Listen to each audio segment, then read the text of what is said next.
Everyone next topic है अपना communication concept of communication communication एक वर्ड कॉमन तो बने कॉमन मतलब कि ਕੀ ਥਿੰਗਸ ਆਪਣੀਆਂ ਕਾਮਨ ਹੁੰਦੀਆਂ ਨੇ ਕਿਵੇਂ ਆਪਾਂ ਆਰਗੇਨਾਈਜੇਸ਼ਨ ਦੇ ਨਾਲ ਆਪਾਂ ਕਿਵੇਂ ਡੀਲ ਕਰਦੇ ਹਾਂ ਕਿਵੇਂ ਆਪਾਂ ਕਮਿਊਨੀਕੇਟ ਕਰਦੇ ਹਾਂ ਇੱਕ ਦੂਜੇ ਦੇ ਆਈਡੀਆਜ਼ ਆਪਾਂ ਇੱਕ ਦੂਜੇ ਨੂੰ ਕਿਵੇਂ ਦਿੰਦੇ ਹਾਂ ਪ੍ਰੋਵਾਈਡ ਕਰਦੇ ਹਾਂ ਠੀਕ ਹੈ ਕਮਿਊਨੀਕੇਸ਼ਨ ਰੈਫਰ ਕਿਵੇਂ ਕਰਦੇ ਕਿਵੇਂ ਫੈਕਟਸ ਐਕਸਚੇਂਜ ਆਫ ਆਪਣੇ ਆਈਡੀਆਜ਼ ਆਪਾਂ ਦੂਸਰੇ ਬੰਦੇ ਨੂੰ ਦਿੰਦੇ ਹਾਂ ਹੁਣ ਆਪਾਂ ਮੈਸੇਜ ਥਰੂ ਕਮਿਊਨੀਕੇਟ ਕਰਦੇ ਹਾਂ ਫੋਨ ਦੇ ਥਰੂ ਆਪਾਂ ਕਮਿਊਨੀਕੇਟ ਕਰਦੇ ਹਾਂ ਓਪੀਨੀਅਨਸ ਆਪਾਂ ਇੱਕ ਦੂਜੇ ਦੇ ਦਿੰਦੇ ਹਾਂ ਇਮੋਸ਼ਨ ਸ਼ੇਅਰ ਕਰਦੇ ਹਾਂ ਪਰਸਨ ਟੂ ਪਰਸਨ ਠੀਕ ਹੈ ਇੱਕ ਸੈਕਿੰਡ Definition की है communication the communication is the sum of all the things one person does when he wants to create understanding in the mind of other ਹੁਣ ਮੈਂ ਹੁਣ ਤੁਹਾਡੇ ਨਾਲ ਕੀ ਕਰ ਰਹੀ ਹਾਂ ਕਮਿਊਨੀਕੇਟ ਕਰ ਰਹੀ ਹਾਂ ਮੇਰੇ ਜੋ ਪੁਆਇੰਟਸ ਆਫ ਵਿਊ ਨੇ ਮੈਂ ਉਹ ਤੁਹਾਡੇ ਨਾਲ ਸ਼ੇਅਰ ਕਰ ਰਹੀ ਹਾਂ what I am doing right now it's communication ਠੀਕ ਹੈ ਵੀ ਜੋ ਮੇਰੇ ਮਾਈਂਡ ਦੇ ਵਿੱਚ ਚੱਲ ਰਿਹਾ ਹੈ ਉਸ ਨੂੰ ਮੈਂ ਤੁਹਾਨੂੰ ਦਿੰਦੀ ਹਾਂ it is a bridge of meaning ਮਤਲਬ ਆਪਣਾ ਮੀਨਿੰਗ ਇੱਕ ਮੈਂ ਤੁਹਾਨੂੰ ਮੀਨਿੰਗ ਕਨਵੇ ਕਰ ਰਹੀ ਹਾਂ ਆਪਣੇ ਦਿਮਾਗ ਦੇ ਵਿੱਚ ਜਿਹੜਾ ਮੇਰਾ ਚੱਲ ਰਿਹਾ ਉਹ ਤੁਹਾਨੂੰ ਮੈਂ ਮੀਨਿੰਗ ਕਨਵੇ ਕਰ ਰਹੀ ਹਾਂ It involves a systematic and continuous process of telling, listening and understanding. ਪਹਿਲਾਂ ਮੈਂ ਦੱਸਦੀ ਹਾਂ ਫਿਰ ਤੁਸੀਂ ਲਿਸਨ ਸੁਣਦੇ ਹੋ ਉਸਨੂੰ ਫਿਰ ਤੁਸੀਂ ਸਮਝਦੇ ਹੋ ਠੀਕ ਹੈ that is the definition given by Lewis A. Allen ਠੀਕ ਹੈ features of communication there are 8 features of communication the first one is communication involves ਦੋ persons at least ਇਹਦੇ ਵਿੱਚ ਚਾਹੀਦੇ ਇੱਕ ਤਾਂ ਦੇਣ ਵਾਲਾ ਇੱਕ ਰਿਸੀਵ ਕਰਨ ਵਾਲਾ ਸੈਂਡਰ ਜਿਹੜਾ ਕਮਿਊਨੀਕੇਟਰ ਜਿਹੜਾ ਦਿੰਦਾ ਪ੍ਰੋਵਾਈਡ ਕਰਦਾ ਇਨਫੋਰਮੇਸ਼ਨ ਰਿਸੀਵਰ ਜਿਹੜਾ ਕਮਿਊਨੀਕੇਟੀ ਜਿਹੜਾ ਰਿਸੀਵ ਕਰਦਾ okay communication must convey a message ਇੱਕ ਮੈਸੇਜ ਕਨਵੇ ਕਰਨਾ ਹੋਣਾ ਚਾਹੀਦਾ ਵਰਬਲ ਬੋਲ ਕੇ ਹੋ ਸਕਦਾ ਰਿਟਨ ਹੋ ਸਕਦਾ ਜੈਸਚਰਲ ਮਤਲਬ ਐਕਸ਼ਨਸ ਦੇ ਥਰੂ ਹੋ ਸਕਦਾ it is two ways process one person convey ਦਾ ਮੈਸੇਜ ਇੱਕ ਪਰਸਨ ਕਨਵੇ ਕਰਦਾ ਦੂਸਰਾ ਰਿਸੀਵ ਕਰਦਾ ਇਹਦੇ ਵਿੱਚ ਕੀ ਹੁੰਦਾ ਇੱਕ ਥਰਡ ਕੰਮ ਵੀ ਹੁੰਦਾ ਅੰਡਰਸਟੈਂਡਿੰਗ ਆਫ ਦਾ ਮੈਸੇਜ ਜਿੰਨੇ ਤੱਕ ਤੁਸੀਂ ਅੰਡਰਸਟੈਂਡ ਹੀ ਨਹੀਂ ਕਰੋਗੇ ਤਾਂ ਤੁਹਾਡੇ ਮੈਸੇਜ ਦਾ ਕੋਈ ਮਤਲਬ ਨਹੀਂ ਰਹਿੰਦਾ ਕਮਿਊਨੀਕੇਸ਼ਨ ਏਮ ਕੀ ਹੁੰਦਾ ਕਿ ਆਪਾਂ ਮੋਟੀਵੇਟ ਕਰੀਏ ਰਿਸਪੌਂਸ ਔਰ influence human behaviour to create understanding it should be relevant to the situation ਦੇ ਥਰੂ ਰੈਲੀਵੈਂਟ ਹੋਣਾ ਚਾਹੀਦਾ ਇਹ ਨਹੀਂ ਹੈਗਾ ਕਿ ਡਿਮਾਂਡ ਕੁਛ ਹੋਰ ਚੀਜ਼ ਦੀ ਤੁਸੀਂ ਕਮਿਊਨੀਕੇਟ ਕੁਛ ਹੋਰ ਕਰ ਰਹੇ ਹੋ ਤਾਂ ਉਹ ਕਮਿਊਨੀਕੇਸ਼ਨ ਦੇ ਥਰੂ ਦੇ ਵਿੱਚ ਨਹੀਂ ਆਉਂਦਾ ਐਜ਼ ਪਰ ਆਰਗੇਨਾਈਜੇਸ਼ਨ ਦੇ ਪਰਸਪੈਕਟਿਵ ਵਿਊ ਦੇ ਨਾਲ ठीक है नेक्स्ट है one second it may be formal और इनफॉर्मल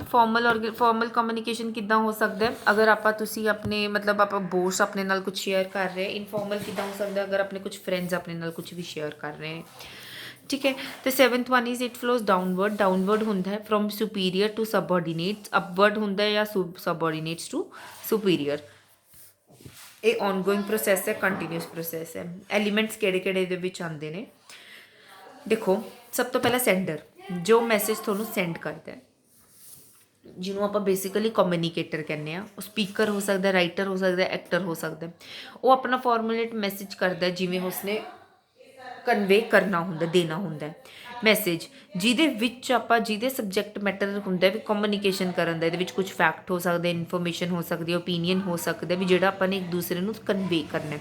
ਇਨਕੋਡਿੰਗ ਮਤਲਬ ਆਪਾਂ ਕੁਝ ਵਰਡ ਸਿੰਬਲ ਜੈਸਚਰਸ ਅਦਰ ਲਿਖਦੀਆਂ ਚੀਜ਼ਾਂ ਵੀ ਜੋ ਰਿਸੀਵਰ ਨੂੰ ਸਮਝ ਆ ਸਕਣ ਮੈਸੇਜ ਜਿਵੇਂ ਆਪਾਂ ਲਿਖਦੇ ਹਾਂ ਆਪਾਂ ਕੁਝ ਵੀ ਟਾਈਪ ਕਰਨਾ ਹੁੰਦਾ ਆਪਾਂ ਜਿੱਦਾਂ ਕੁਝ ਵੀ ਜਿਵੇਂ ਆਪ का ਐਵੇਂ ਕੁਛ ਆਪਾਂ ਕੁਛ ਟਾਈਪ ਕਰਦਾ that is called as encoding with smileys and all ਅੱਜ ਕੱਲ੍ਹ ਤਾਂ ਵਟਸਐਪ ਹਰ ਕੋਈ ਚਲਾਉਂਦਾ ਤਾਂ ਸਭ ਨੂੰ ਪਤਾ ਹੁੰਦਾ that what is encoding media ਕੀ ਹੁੰਦਾ ਵੀ ਕਿਸ ਪਲੇਟਫਾਰਮ ਦੇ ਥਰੂ ਆਪਾਂ ਉਸਨੂੰ ਕਨਵੇ ਕਰਨਾ ਲਾਈਕ ਲੈਟਰ ਬਾਈ ਲੈਟਰ ਟੈਲੀਫੋਨ ਟੈਲੀਵਿਜ਼ਨ ਰਿਸੀਵਰ ਜੋ ਮੈਸੇਜ ਨੂੰ ਰਿਸੀਵ ਕਰਦੇ ਠੀਕ ਹੈ ਡੀਕੋਡਿੰਗ ਫਿਰ ਉਹ ਮੈਸੇਜ ਨੂੰ ਸਮਝਦਾ ਜਿਹੜਾ ਮੈਸੇਜ ਹੁੰਦਾ ਉਸਨੂੰ ਉਹਦੀ ਲੈਂਗੁਏਜ ਨੂੰ ਸਮਝਦਾ ਕਿ ਉਸਨੇ ਕੀ ਲਿਖਿਆ ਅੰਡਰਸਟੂਡ ਕਰਦਾ ਫੀਡਬੈਕ ਅਗਰ ਉਸਨੂੰ ਇਫੈਕਟਿਵ ਕਮਿਊਨੀਕੇਸ਼ਨ ਆਪਾਂ ਕਿਵੇਂ ਸਮਝ ਸਕਦੇ ਹਾਂ ਅਗਰ ਉਹਨੂੰ ਉਹਦਾ ਫੀਡਬੈਕ ਅੱਛਾ ਜਾ ਰਿਹਾ ਤਾਂ ਮਤਲਬ ਆਪਾਂ ਕਰਦੇ ਨਹੀਂ ਮੈਸੇਜ ਦੇ ਵਿੱਚ ਅਗਰ ਆਪਾਂ ਥੰਬ ਦੇ ਦਿੰਦੇ ਹਾਂ ਤਾਂ then we understand your message ਅਗਰ ਆਪਾਂ ਨੂੰ ਹੁੰਦੇ ਵੀ ਆਪਾਂ ਨੂੰ ਨਹੀਂ ਸਮਝ ਆਉਂਦਾ ਤਾਂ ਆਪਾਂ ਉਸਨੂੰ ਬੋਲਦੇ ਹਾਂ ਯਾਰ ਪਲੀਜ਼ ਆਪਣਾ ਮੈਸੇਜ ਦੁਬਾਰਾ ਲਿਖ ਕੇ ਭੇਜੋ ਕਿ ਮੈਨੂੰ ਸਮਝ ਨਹੀਂ ਆਇਆ the next one 8th one is noise ਕੋਈ ਵੀ ਹਿੰਡਰੈਂਸ ਹੁੰਦੀ ਹੈ ਓਬਸਟਰਕਸ਼ਨ ਹੁੰਦੀ ਹੈ ਵਿਚ ਹੈਂਪਰਸ ਦਾ ਕਮਿਊਨੀਕੇਸ਼ਨ ਪ੍ਰੋਸੈਸ ਮਤਲਬ ਅਗਰ ਕੁਝ ਵੀ ਉਹਨਾਂ ਦੇ ਕੰਮ ਦੇ ਵਿੱਚ ਰੁਕਾਵਟ ਆਉਂਦੀ ਹੈ ਤਾਂ that is noise example of noise ਮਤਲਬ ਪੂਅਰ ਕਨੈਕਸ਼ਨ ਹੋਵੇ ਇਨਅਟੈਂਟਿਵ ਰਿਸੀਵਰ ਉਹਨੂੰ ਸਮਝ ਨਾ ਆਇਆ ਹੋਵੇ ਫਾਲਟੀ ਡਿਕੋਡਿੰਗ ਉਹਨੇ ਕੁਛ ਮੈਸੇਜ ਭੇਜਿਆ ਹੋਵੇ ਅਤੇ ਮੈਸੇਜ ਦਾ ਮਤਲਬ ਹੁਣ ਜਿੱਦਾਂ ਆਪਾਂ ਕੁਛ ਲਿਖ ਦਿੰਦੇ ਹਾਂ ਕਿ meet me at night but meet me at 9 o'clock but उन्हें मैंशन नहीं किया वैदर द AM और वैदर द PM, तो मतलब ये हो जाता faulty decoding. Channel of communication. Next ਆਪਣੇ ਕੁਝ ਟਾਈਪਸ ਹੈ ਕਮਿਊਨੀਕੇਸ਼ਨ ਦੀਆਂ, ਫਾਰਮਲ ਤੇ ਇਨਫਾਰਮਲ ਕਮਿਊਨੀਕੇਸ਼ਨ ਆਪਾਂ ਰੀਡ ਕਰਾਂਗੇ। ਫਾਰਮਲ ਕਮਿਊਨੀਕੇਸ਼ਨ ਕੀ ਹੁੰਦਾ? ਇੱਕ ਚੇਨ ਆਫ ਕਮਾਂਡ ਹੁੰਦਾ ਹੈ, ਲਾਈਕ ਆਪਾਂ ਇੱਕ ਪਰਸਨ ਹੁੰਦਾ ਜਿੱਦਾਂ ਚੀਫ ਐਗਜ਼ੀਕਿਊਟਿਵ, ਇਹ ਅੱਗੇ ਆਪਣੇ ਮਤਲਬ ਜਿਹੜੇ ਸੁਪੀਰੀਅਰਸ ਹੁੰਦੇ ਨੇ ਉਹਨਾਂ ਨੂੰ ਕਮਿਊਨੀਕੇਟ ਕਰਦੇ ਨੇ। ਓਕੇ, ਜਿਹੜੇ ਸੁਪੀਰੀਅਰਸ ਹੁੰਦੇ ਨੇ ਫਿਰ ਅੱਗੇ ਸਬਆਰਡੀਨੇਟਸ ਨੂੰ ਮੈਸੇਜ ਕਨਵੇ ਕਰਦੇ ਨੇ। ਇਹ ਲਾਈਨ ਚੱਲਦੀ ਰਹਿੰਦੀ ਹੈ। ਸਟ੍ਰਿਕਟਲੀ ਚੈਨਲ ਇੱਕ ਫੋਲੋ ਕਰਨਾ ਹੁੰਦਾ ਸਟਰਕਚਰ ਦੇ according to hierarchy. Okay, for an example when chief executive issues decision, वो अगर चीफ एग्जीक्यूटिव कोई डिसीजन लेंदा है तो इंस्ट्रक्शन देगा सबऑर्डिनेट्स ਨੂੰ। ਤਾਂ this is a formal communication which follows downward. Okay, downward ਦੀ ਤਰ੍ਹਾਂ ਫੋਲੋ ਹੁੰਦੀ ਹੈ ਇਹ। ਮੈਨਰ ਮਤਲਬ flow upward when the subordinates, ਜਦ ਇਹ ਫਾਰਮਲ ਕਮਿਊਨੀਕੇਸ਼ਨ ਅਪਵਰਡ ਵੀ ਹੋ ਸਕਦੀ ਹੈ ਜਦ ਸਬਆਰਡੀਨੇਟਸ ਆਪਣੇ ਸੁਪੀਰੀਅਰ ਨੂੰ ਕੋਈ ਇਨਫੋਰਮੇਸ਼ਨ ਦਿੰਦੇ ਨੇ, ਉਹ ਇਨਫਾਰਮਲੀ ਨਹੀਂ ਦੇਣਗੇ, ਫਾਰਮਲੀ ਹੀ ਦੇਣਗੇ। ਡਾਊਨਵਰਡ जब टॉप मैनेजमेंट लोअर लैवल ਨੂੰ ਕੋਈ ਇਨਫੋਰਮੇਸ਼ਨ ਦਿੰਦੀ ਹੈ, ਕਮਿਊਨੀਕੇਸ਼ਨ ਕਰਦੀ ਹੈ। ਇੱਕ proper top to bottom organisation hierarchy follow ਹੁੰਦੀ ਹੈ। ਇਹਦੇ ਵਿੱਚ ਆਪਾਂ ਪਲਾਨ ਪਾਲਿਸੀ ਦੱਸੀਆਂ ਹੁੰਦੀਆਂ ਨੇ, ਆਰਡਰ ਤੇ ਇਨਸਟਰਕਸ਼ਨ ਦੇਣੇ ਹੁੰਦੇ ਨੇ। ਅਪਵਰਡ ਕਮਿਊਨੀਕੇਸ਼ਨ ਹੁੰਦੀ ਹੈ ਵੀ ਲੋਅਰ ਲੈਵਲ ਤੋਂ ਹਾਇਰ ਲੈਵਲ ਦੇ ਵਿੱਚ ਇਹ ਜਾਂਦੀ ਹੈ, ਸਬਆਰਡੀਨੇਟ ਤੋਂ ਸੁਪੀਰੀਅਰ ਦੇ ਵਿੱਚ ਜਾਂਦੀ ਹੈ। ਜਿਵੇਂ ਫਰੋਮ ਵਰਕਰ ਟੂ ਫੋਰਮੈਨ, ਜਿਹੜੇ ਫੋਰਮੈਨ ਜਿਵੇਂ foreman to manager, manager to general manager and so on. ਇਹਦੇ ਵਿੱਚ opinion, idea, suggestion, complaints, grievances, ਸ਼ਿਕਾਇਤਾਂ ਸਭ ਇਨਕਲੂਡ ਹੁੰਦੀਆਂ ਨੇ। ਇਹਦੇ ਵਿੱਚ ਅਪਵਰਡ ਕਮਿਊਨੀਕੇਸ਼ਨ ਵੈਰੀ ਇੰਪੋਰਟੈਂਟ ਹੁੰਦੀ ਹੈ ਕਿ ਆਪਣੀ ਫੀਡਬੈਕ, ਕਿ ਆਪਾਂ ਨੂੰ ਜਿਹੜੀ ਡਾਊਨਵਰਡ ਕਮਿਊਨੀਕੇਸ਼ਨ ਆਈ ਉਹ ਆਪਾਂ ਨੂੰ ਸਮਝ ਆਈ ਕਿ ਆਪਣੇ ਕੋਲ ਅੱਛੇ ਤਰੀਕੇ ਨਾਲ ਕਮਿਊਨੀਕੇਟ ਹੋ ਗਈ, ਕੋਈ ਡਿਫਿਕਲਟੀ ਤਾਂ ਨਹੀਂ ਆਈ। ਠੀਕ ਹੈ, ਫਿਰ ਮੈਨੇਜਮੈਂਟ ਆਪਣੇ ਪਲਾਨਸ ਅਤੇ ਪਾਲਿਸੀਜ਼ ਪ੍ਰੋਪਰਲੀ ਉਵੇਂ ਰਿਵਾਈਜ਼ ਕਰ ਲੈਂਦੇ ਅਤੇ ਫਿਰ ਫਰਦਰ ਪਲੈਨਿੰਗ ਕਰਦੇ ਨੇ ਅਗਰ ਇਹਨਾਂ ਦੇ ਵਿੱਚ ਕੁਛ ਆਪਾਂ ਨੂੰ ਤਕਲੀਫ ਆਈ ਹੁੰਦੀ ਹੈ। Then the third is horizontal communication, the transmission of information and understanding between people on the same level. जिमें कुछ सेम लैवल ਦੇ ਵਿੱਚ ਹੋਵੇ ਵੀ ਹੈ ਨਾ, ਵੀ ਆਪਾਂ ਨੇ ਕ੍ਰੋਸ ਵਾਈਜ਼ ਕਰਨੀ ਹੈ, ਲੇਟਰਲ ਕਰਨੀ ਹੈ। ਇਹ ਹੁੰਦਾ ਡਿਪਾਰਟਮੈਂਟਲ ਕਮਿਊਨੀਕੇਸ਼ਨ। ਜਿਵੇਂ communication between two department manager ਦੇ ਵਿੱਚ ਹੋਵੇ, ਮੈਨੇਜਰ ਤਾਂ ਹੁਣ ਸੇਮ ਪੋਸਟ 'ਤੇ ਹੀ ਨੇ, ਇੱਕ ਸੇਲ ਡਿਪਾਰਟਮੈਂਟ 'ਚ ਹੋ ਗਿਆ, ਇੱਕ ਪ੍ਰੋਡਕਸ਼ਨ ਡਿਪਾਰਟਮੈਂਟ 'ਚ ਹੋ ਗਿਆ, ਮੈਨੇਜਰ ਤਾਂ ਮੈਨੇਜਰ ਹੀ ਹੈ। ਤਾਂ ਇੱਥੇ ਹੋਰੀਜ਼ੈਂਟਲ ਕਮਿਊਨੀਕੇਸ਼ਨ ਹੋਗੀ। ਠੀਕ ਹੈ, horizontal communication speeds up information and promotes mutual understandings। ਇਹ ਹੁੰਦਾ ਵੀ ਸੇਮ ਲੈਵਲ 'ਤੇ ਆਪਾਂ ਇਨਫੋਰਮੇਸ਼ਨ ਐਕਸਚੇਂਜ ਕਰ ਸਕਦੇ ਹਾਂ, ਜਲਦੀ ਡਿਸੀਜ਼ਨ ਲੈ ਸਕਦੇ ਹਾਂ, ਕੋਆਰਡੀਨੇਟ ਕਰ ਸਕਦੇ ਹਾਂ ਆਪਣੀ ਐਕਟੀਵਿਟੀਜ਼, ਅਤੇ ਹਾਇਰ ਲੈਵਲ ਆਫ ਮੈਨੇਜਮੈਂਟ ਦਾ ਇਹ ਸਾਰਾ ਕੰਮ ਹੁੰਦਾ। ਓਕੇ, ਨੈਕਸਟ ਹੈ diagonal communication, the transfer of communication between people who are neither in the same department nor on the same level of organisation. ਵੀ ਨਾ ਤਾਂ ਸੇਮ ਡਿਪਾਰਟਮੈਂਟ 'ਤੇ ਹੋਣ, ਨਾ ਸੇਮ ਮਤਲਬ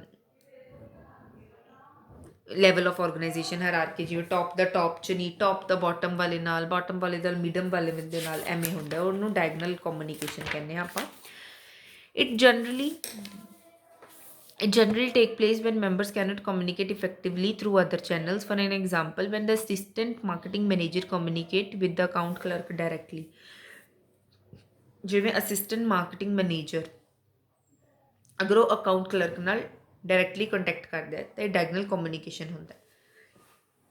the type of communication increases organisational efficiency, क्योंकि उन्होंने होंगे भी मैं सीधा ही वो डायरैक्ट गल करने मेरे नाल, मेरा सुपीरीयर जोड़ा है वो मेरे नाल डायरैक्ट गल कर रहा है, तो ये इफेक्टिवनैस भी इनक्रीज होती है, तो अपनी इनफॉर्मेशन भी जल्दी तो जल्दी डिलीवर होती है।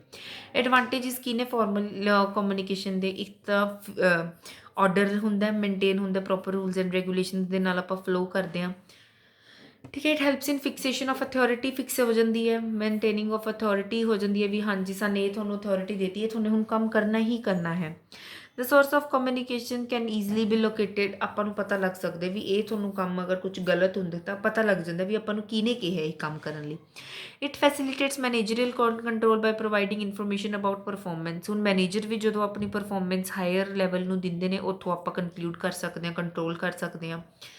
कोआर्ਡੀਨੇਸ਼ਨ ਹੁੰਦਾ ਸਾਰੀ ਐਕਟੀਵਿਟੀਜ਼ ਤੇ ਐਫਰਟਸ ਵਿੱਚ। ਲਿਮਿਟੇਸ਼ਨਸ ਕੀ ਨੇ? ਬਹੁਤ ਟਾਈਮ ਕੰਜ਼ਿਊਮਿੰਗ ਹੈ। ਠੀਕ ਹੈ, ਕਈ ਵਾਰ ਕੀ ਹੁੰਦੇ ਆ ਵੀ ਡਿਸਟੋਰਟ ਹੋ ਜਾਂਦੀ ਹੈ ਆਪਣੀ ਇਨਫੋਰਮੇਸ਼ਨ, ਦੇਣੀ ਕੁਛ ਹੋਰ ਹੁੰਦੀ ਹੈ, ਪਹੁੰਚਦੀ ਕੁਛ ਹੋਰ ਹੈ। ਪਰਸਨਲ ਵਾਰਮਥ ਇਨਵੋਲਵਮੈਂਟ ਇਹਦੇ ਵਿੱਚ ਘੱਟ ਹੁੰਦੀ ਹੈ, ਵੀ ਪਰਸਨਲ ਜਿਵੇਂ ਅਗਰ ਉਹਨੇ ਕਹਿਤਾ ਵੀ ਹਾਂਜੀ ਸਰ ਮੈਂ ਬਿਮਾਰ ਹਾਂ, ਮੈਂ ਕੰਮ ਨਹੀਂ ਕਰ ਸਕਦਾ, ਬਟ ਨਹੀਂ, you have to complete this work anyhow, I don't know, ਇਹ ਚੀਜ਼ ਇਹਦੇ ਵਿੱਚ ਹੁੰਦੀ ਹੈ। The subordinates present rosy picture of their work in order to impress seniors. ਕਈ ਵਾਰ ਉਹ ਗਲਤ ਪਿਕਚਰ ਵੀ ਦੇ ਦਿੰਦੇ ਨੇ ਵੀ ਸਾਡਾ ਸੀਨੀਅਰ ਸਾਡੇ ਤੋਂ ਇੰਪ੍ਰੈਸ ਹੋ ਜੇ, ਰੀਜਿਡ ਹੁੰਦਾ ਇਹ। ठीक है भी ਉਹਦੇ ਵਿੱਚ ਹੀ ਕਰਨਾ ਹੁੰਦਾ ਓਕੇ ਸੌਰੀ ਨੈਕਸਟ ਆਪਣੇ ਕੋਲ ਕੁਝ ਨੈਟਵਰਕ ਫਾਰਮਲ ਕਮਿਊਨੀਕੇਸ਼ਨ ਦੇ ਨੈਟਵਰਕ ਦੇ ਰੱਖੇ ਵੀਲ ਨੈਟਵਰਕ ਦੇ ਰੱਖੇ ਆਪਾਂ ਨੂੰ ਦੇਖੋ ਇਹਦੇ ਵਿੱਚ ਜਿਹੜਾ ਆਪਣਾ ਕਮਿਊਨੀਕੇਸ਼ਨ ਟੌਪਿਕ ਹੈ ਨਾ ਇਹਦੇ ਵਿੱਚ ਕਮਿਊਨੀਕੇਸ਼ਨ ਦੇ ਬੈਰੀਅਰ ਸਭ ਤੋਂ ਜ਼ਿਆਦਾ ਇੰਪੋਰਟੈਂਟ ਹੈ ਇਹਦੇ ਵਿੱਚ ਤੁਹਾਨੂੰ ਜਸਟ ਮਾਈਨਰ ਇਨਫੋਰਮੇਸ਼ਨ ਦੇ ਕੇ ਆਣੀ ਪਏਗੀ ਕਿ ਹਾਂਜੀ ਸਾਡੇ ਫਾਰਮਲ ਤੇ ਇਨਫਾਰਮਲ ਕਮਿਊਨੀਕੇਸ਼ਨਸ ਹੁੰਦੀਆਂ ਕਿਸ ਤਰ੍ਹਾਂ ਦੀਆਂ ਨੇ ਸਮਟਾਈਮਸ ਕਦੇ ਤੁਹਾਡੇ ਕੋਲ 2 ਮਾਰਕਸ ਦੇ ਵਿੱਚ ਕੁਐਸਚਨ ਆ ਸਕਦਾ ਕਿ ਤੁਹਾਨੂੰ ਨੈਟਵਰਕ ਡਿਸਕ੍ਰਾਈਬ ਕਰਨੇ ਨੇ ਫਾਰਮਲ ਕਮਿਊਨੀਕੇਸ਼ਨ ਦੇ ਬਟ ਇਹਦੇ ਵਿੱਚ ਇੰਪੋਰਟੈਂਟ ਕੁਐਸਚਨ ਸਭ ਤੋਂ ਜ਼ਿਆਦਾ ਤੁਹਾਡਾ ਇਹੀ ਬਣਦਾ ਬੈਰੀਅਰਸ ਆਪਾਂ ਨੂੰ ਕਿਹੜੇ ਫੇਸ ਹੁੰਦੇ ਨੇ ਕਮਿਊਨੀਕੇਸ਼ਨ ਵੀਲ ਨੈਟਵਰਕ ਕਿਹੜਾ ਹੁੰਦਾ ਸੈਂਟਰਲਾਈਜ਼ ਹੁੰਦਾ ਵੀ ਇੱਕ ਪਰਸਨ ਦੇ ਕੋਲ ਸਾਰੀ ਇਨਫੋਰਮੇਸ਼ਨ ਹੁੰਦੀ ਹੈ ਤੁਹਾਨੂੰ ਡਾਇਗਰਾਮ ਤੋਂ ਹੀ ਕਲੀਅਰ ਇੰਡੀਕੇਟ ਹੋਏਗਾ ਕਿ ਇਹੀ ਹੁੰਦਾ ਵੀ ਜਿਵੇਂ ਇੱਕ ਵੀਲ ਆਲ ਇਨਫੋਰਮੇਸ਼ਨ ਇੱਕ ਪਰਸਨ ਤੋਂ ਹੀ ਸਾਰੇ ਪਰਸਨਸ ਕੋਲ ਇਹ ਇਨਫੋਰਮੇਸ਼ਨ ਜਾਂਦੀ ਹੈ ਕੋਈ ਹੋਰ ਪਰਸਨ ਦੂਸਰੇ ਪਰਸਨ ਤੋਂ ਇਨਫੋਰਮੇਸ਼ਨ ਨਹੀਂ ਲੈ ਸਕਦਾ that is wheel network single chain network ਹੀ ਹੁੰਦਾ ਡਾਇਰੈਕਟਲੀ ਵਰਟੀਕਲੀ ਲਾਈਨ ਦੇ ਅਕੋਰਡਿੰਗ ਆਉਂਦੀ ਹੈ ਓਕੇ ਇੱਕ ਪਰਸਨ ਦੂਸਰੇ ਪਰਸਨ ਨੂੰ ਫਿਰ ਵਨ ਪਰਸਨ ਇਹਨੂੰ ਇਸਨੂੰ ਇੱਦਾਂ ਹਾਰਡਲੀ ਫਿਰ ਐਵਰੀ ਪਰਸਨ ਇੱਕ ਹਰ ਪਰਸਨ ਨਾਲ ਅਟੈਚ ਹੁੰਦਾ ਰਹਿੰਦਾ ਹੈ ਸਰਕੂਲਰ ਨੈਟਵਰਕ ਕਿਹੜਾ ਹੁੰਦਾ in this pattern is in a circle ਦੇ ਫਾਰਮ ਦੇ ਵਿੱਚ ਇਹ ਫਾਰਮ ਹੋ ਜਾਂਦਾ ਹੈ each person can communicate with 2 other located on both of his sides ਮਤਲਬ ਇਸਨੂੰ ਇਸ ਤੋਂ ਵੀ ਇਨਫੋਰਮੇਸ਼ਨ ਆ ਰਹੀ ਹੈ ਇਸਨੂੰ ਇਸ ਤੋਂ ਵੀ ਇਨਫੋਰਮੇਸ਼ਨ ਆ ਰਹੀ ਹੈ ਇਸਨੇ ਵੀ ਕਮਿਊਨੀਕੇਟ ਕਰ ਸਕਦਾ ਇਹ ਉਹਨੂੰ ਵੀ ਕਮਿਊਨੀਕੇਟ ਕਰ ਸਕਦਾ ਇਹ ਜ਼ਿਆਦਾ ਗ੍ਰੇਟ ਸੈਟੀਸਫੈਕਸ਼ਨ ਇੰਪਲੋਈਜ਼ ਦੇ ਅੰਡਰ ਲੈ ਕੇ ਆਉਂਦਾ ਫ੍ਰੀ ਫਲੋ ਆਫ ਨੈਟਵਰਕ ਮਤਲਬ ਤੁਸੀਂ ਕਿੱਥੋਂ ਵੀ ਇਨਫੋਰਮੇਸ਼ਨ ਕਿਸੇ ਵੀ ਤਰ੍ਹਾਂ ਲੈ ਸਕਦੇ ਹੋ ਐਵਰੀ ਇੰਪਲੋਈ ਨੂੰ ਮਤਲਬ ਇਜਾਜ਼ਤ ਹੁੰਦੀ ਹੈ ਵੀ ਉਹ ਕਿਵੇਂ ਮਰਜ਼ੀ ਕਮਿਊਨੀਕੇਟ ਕਰ ਸਕਦਾ ਅਦਰ ਮੈਂਬਰ ਨਾਲ ਠੀਕ ਹੈ ਡੀਸੈਂਟਰਲਾਈਜ਼ ਹੁੰਦੀ ਹੈ ਵੀ ਕਿਤੋਂ ਵੀ ਆਪਾਂ ਕਮਿਊਨੀਕੇਟ ਲੈ ਸਕਦੇ ਇਨਵਰਟਿਡ ਵੀ ਨੈਟਵਰਕ ਦਾ ਮਤਲਬ ਕੀ ਹੁੰਦਾ ਹੈ ਕਿ in this network pattern subordinate is allowed to communicate with his immediate superior ਮਤਲਬ ਕੀ ਹੁੰਦਾ ਵੀ ਇਸ ਦਾ ਜੋ ਇਮੀਡੀਏਟ ਸੁਪੀਰੀਅਰ ਮੇਰਾ ਹੈੱਡ ਹੈ ਮੈਂ ਉਹਦੇ ਨਾਲ ਹੀ ਗੱਲ ਕਰ ਸਕਦੀ ਹਾਂ ਵੀ ਸੁਪੀਰੀਅਰ ਉਹ ਆਪਦਾ ਜਿਹੜਾ ਬੰਦਾ ਹੈ ਉਹ ਆਪਦੇ ਸੁਪੀਰੀਅਰ ਨਾਲ ਗੱਲ ਕਰ ਸਕਦਾ ਇਹਦੇ ਵਿੱਚ ਕਮਿਊਨੀਕੇਸ਼ਨ ਬਹੁਤ ਲਿਮਿਟਿਡ ਹੁੰਦੀ ਹੈ ਠੀਕ ਹੈ ਨੈਕਸਟ ਆਪਾਂ ਇਨਫੋਰਮਲ ਕਮਿਊਨੀਕੇਸ਼ਨ ਕੱਲ੍ਹ ਦੀ ਕਲਾਸ ਦੇ ਵਿੱਚ ਕਰਦੇ ਹਾਂ ਥੈਂਕ ਯੂ